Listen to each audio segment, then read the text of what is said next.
क्या बात है। देखिए बहुत प्यारा गीत बा। एगो देवर अपना भौजाई से का कहता, अपन दिल के बात कहता।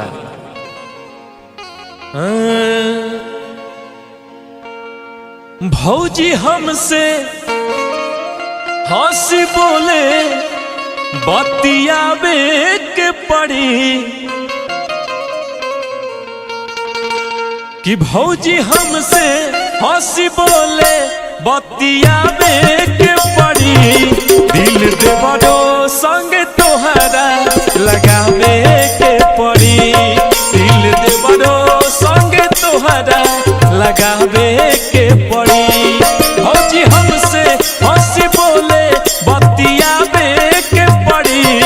भौजी हमसे हंसी बोले बतियावे के पड़ी। दिल देवरो संग तोहरा लगावे के पड़ी। दिल देवरो संग तोहरा लगावे के पड़ी।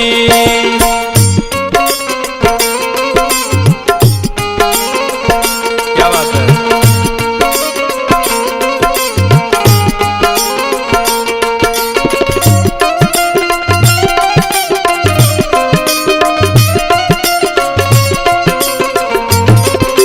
गोरे गोरे मुखड़ा पकाल का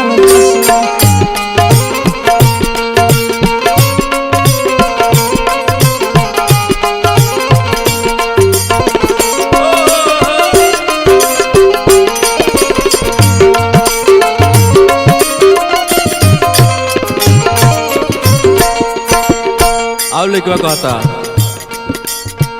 श्रद्धा सजलवा दिल में दिखती सुरतिया।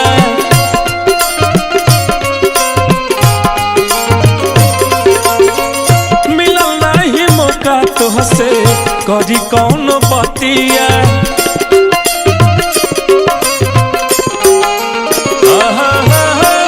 श्रद्धा सजलवा दिल में दिखती सुरतिया।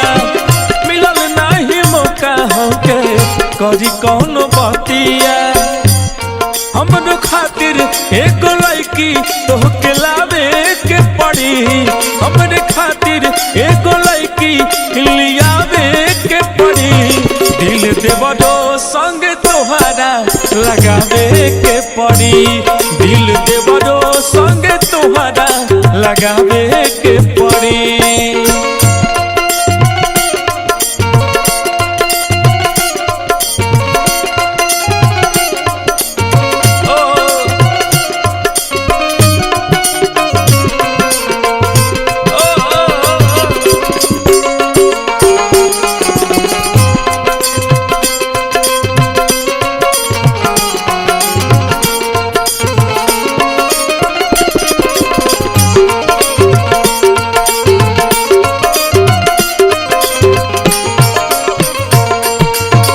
और कहता, हाली हाली सपरत नहीं खे लमहर डगरिया।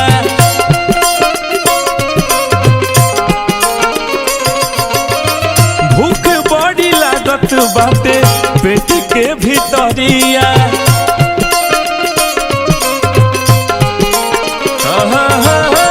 हाली हाली सपरत नहीं खे लमहर डगरिया। भूख बड़ी लागताटे पेट के भीतरिया। अपन हाथे रोटी हमरो के पकावे के पड़ी। अपन हाथे रोटी हम के पकावे के पड़ी। दिल देवरो संग तोहरा लगावे के पड़ी। दिल देवरो संग तोहरा लगावे के पड़ी। भौजी हमसे हंसी बोले बतियावे के पड़ी। भौजी हमसे हंसी बोले बतियावे के पड़ी।